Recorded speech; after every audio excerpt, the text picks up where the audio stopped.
Yo, welcome back to the channel. Kamusta sa inyo lahat? Should you pull for Cartethyia? It's the million ask you right question with a deceptively easy answer. Everyone and their simulation nodes is already planning to pull. 90% of wuwa players are locked in, no questions asked. But here's the twist.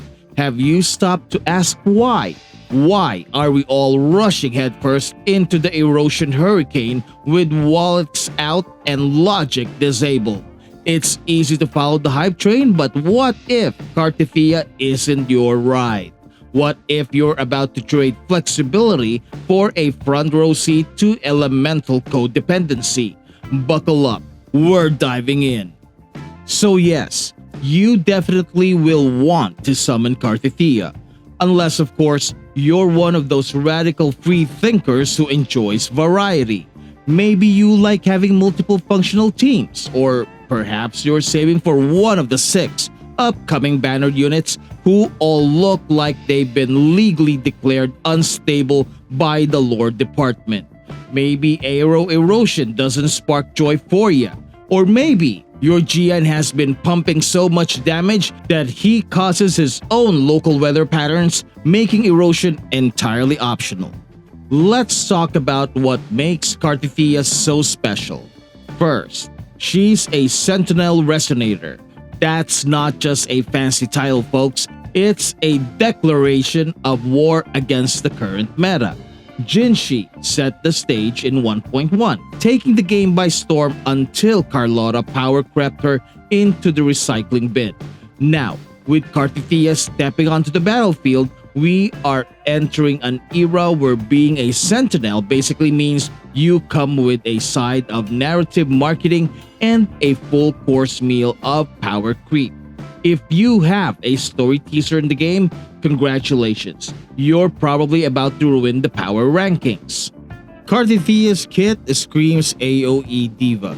She doesn't do single target, no. She enters the fight and declares, if I'm not damaging 5 things at once, I'm leaving. From skill animations to basic attacks to her finishing move, everything she does is just a huge swipe across the screen. Zani level AoE, maybe even better, which wouldn't matter except now AoE actually matters. And that's all thanks to Whimpering Wastes, possibly the most passive-aggressively named endgame content ever. We're now in the age of multi-wave supremacy, and Cartethyia was born for it. As we've seen from her drip videos, Cartethyia effortlessly draws swarms towards her like a magnetic storm. And then, she unleashes a colossal sword strike that spans the entire battlefield, obliterating every monster caught in it. Absolutely mind-blowing power on full display. But her blessings doesn't stop at simply being useful in one mode. Tower of Adversity also loves a good AoE cleanup, especially when you're dealing with those annoying swarms before the actual boss shows up like a second act twist. And guess who's ready to wipe those waves before they can even form a union? That's right, it's your girl, Cartethyia. Now, let's talk about her being the best aero DPS. Not that there's much competition. We have Gian, who's great and all, solid damage, good for wuwa, reasonable in the tower. But Cartethyia, she's about to turn Gian into a budget pick. And yes, that's tragic. But if you're looking to diversify your elemental stock portfolio, which you should because resistance rotation is a thing now, then she's your go-to. The middle tower demands 2 distinct elements to avoid punishing you with wasted inefficiency.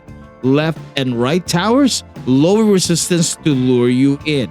And if you've gone full spectro, let's say Phoebe, Zani, and Jinshi, you're gonna be spectacularly screwed the moment Spectro gets the resistance slap.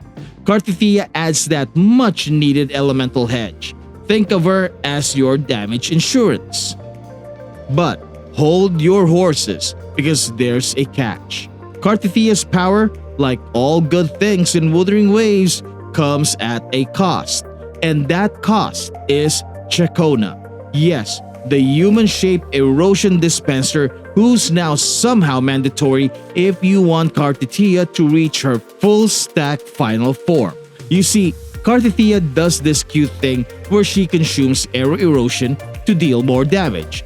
And while she can apply it herself with her basics and intro skill, it's kind of like trying to water a garden with a straw. Chacona meanwhile walks in with a fire hose and says, "I gotcha." Except she's also a 5-star support unit. So unless you already pulled her or are prepared to go into depth, your Cartifia will be out here trying to stack erosion like a kid playing Jenga, slowly and with a lot of hope. But wait, there's more. Cartethyia also steals Aero Rover, and that's usually not a big deal because free character, right? Except when that free character is the only reliable way some players have to apply Spectral Frazzle and now Aero Erosion as well, then that spells big trouble. Cartethyia taking Rover and Chacona off the market means your other teams become limp noodles. And why is this so important?